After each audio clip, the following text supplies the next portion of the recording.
Hello, everybody. Lobotomized Logan here. And you know what I love being? A contrarian. And what do I mean by that? Well, I'll give you my answer in the form of this video. The topic is, why do I think masterpieces are boring? And why you should play more quote unquote bad games. Why are they bad, you ask? Well, they aren't, but I'll get into that more in the video. First, you may be wondering, why am I dissing 10 out of 10 games? And I'm not. All the games I mentioned in this video are worth playing in their own right. But I will say the 10 out of 10s on the list are much safer picks than any of the quote-unquote mediocre games I will be talking about. But let me get to my first point and say that sometimes risks are worth taking. And these 10 out of 10 games are safe. What do I mean by safe? I mean, none of these games were super groundbreaking for the gaming world or their series when they released. The Last of Us Part 1 is the same gameplay loop as Uncharted, but with zombies and more stealth. It's an over-the-shoulder shooter that has a linear story. It's nothing special. It's a good game story-wise, but gameplay-wise, it's been done before. Grand Theft Auto 5, while being a really good game with a super interesting story, didn't do much for the series beside the multiple protagonists in the online mode. Otherwise, it's just another Grand Theft Auto with arguably worse interaction than GTA 4 in terms of being able to go into stores and interact with the world around you. Then you have Zelda Breath of the Wild, which, as much as I love the game, it is just an Ubisoft game with the tower to towers, exploring the realm, the general open world with a checklist, or I guess lack of a checklist, which that was this game's biggest gimmick, was you can go anywhere and do anything. But those are just a few examples. So while these games are good critically, good commercially, and are just good games, they are just kind of boring, in my opinion.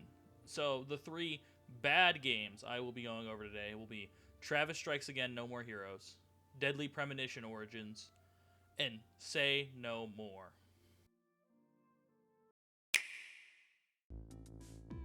Once upon a time, there was an intern Welcome, interns. who lived in a world where saying yes was mandatory. Literally say yes all the time. Yes! Yes. I need 2 interns to do some lame and boring work. Yes! Follow me. Where saying yes has turned into something awful once more, and saying the opposite is forbidden. Say No More is a NPG or no playing game that's available on PC, Switch, and iOS, and it's got a 67 on Metacritic. I think that the complaints about it are legitimate. It is kind of repetitive, and some people say it overstays its welcome.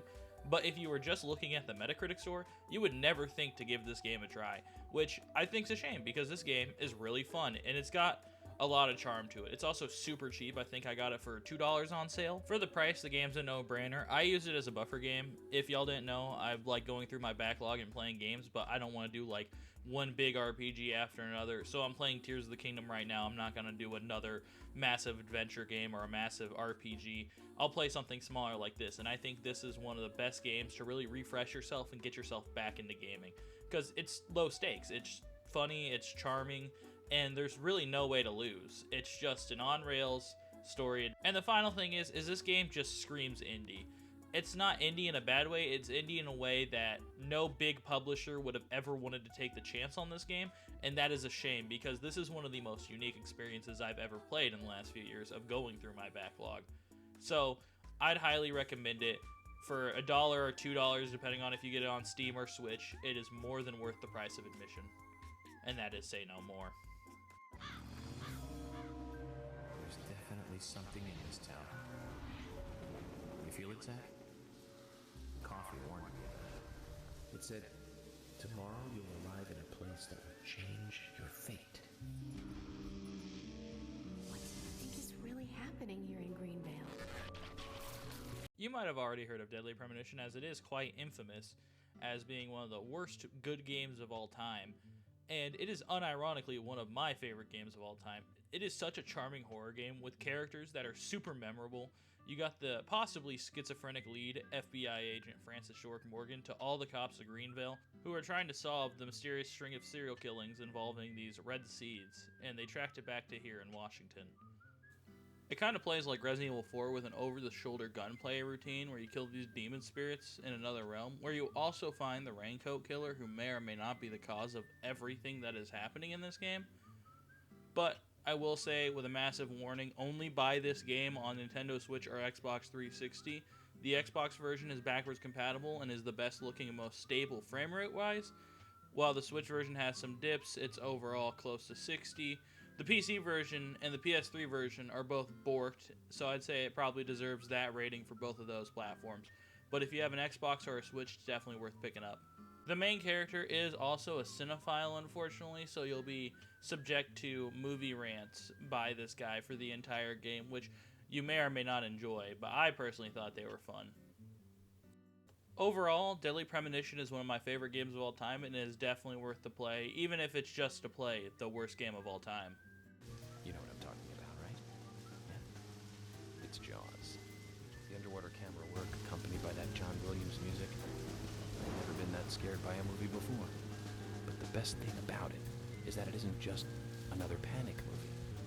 The mayor who won't close the beach even when there are so many victims. Chief Brody putting the citizens' lives above all else. The film gave a lot of time to the dispute and friction between them. It certainly had a lot of messages for a 2-hour film. That's probably another reason why it was such a record-breaking hit.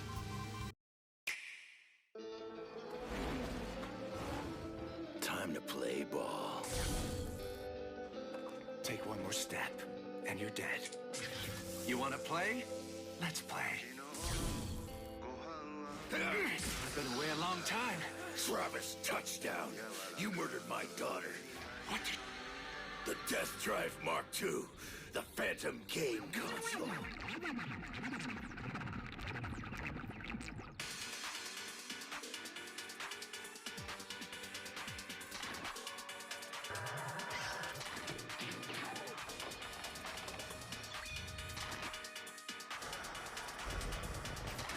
Travis Strikes Again No More Heroes is an indie top-down beat-em-up developed by Suda51 and 3 other team members.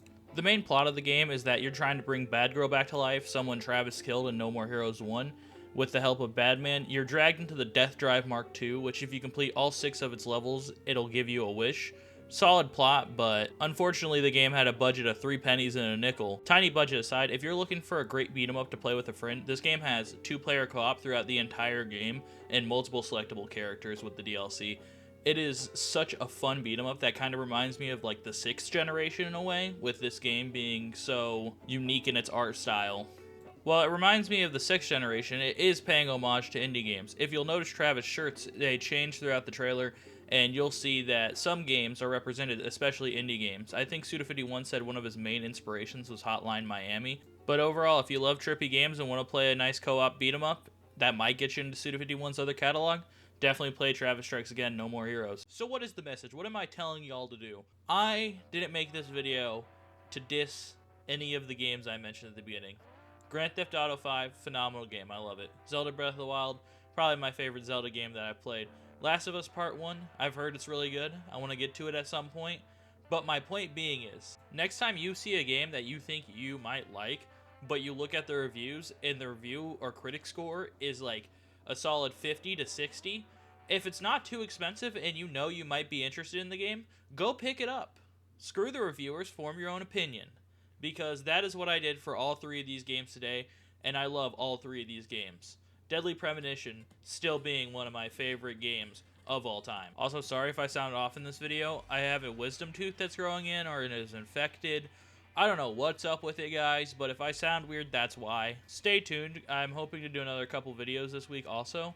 But with that being all, like, follow, subscribe, and lobotomize Logan.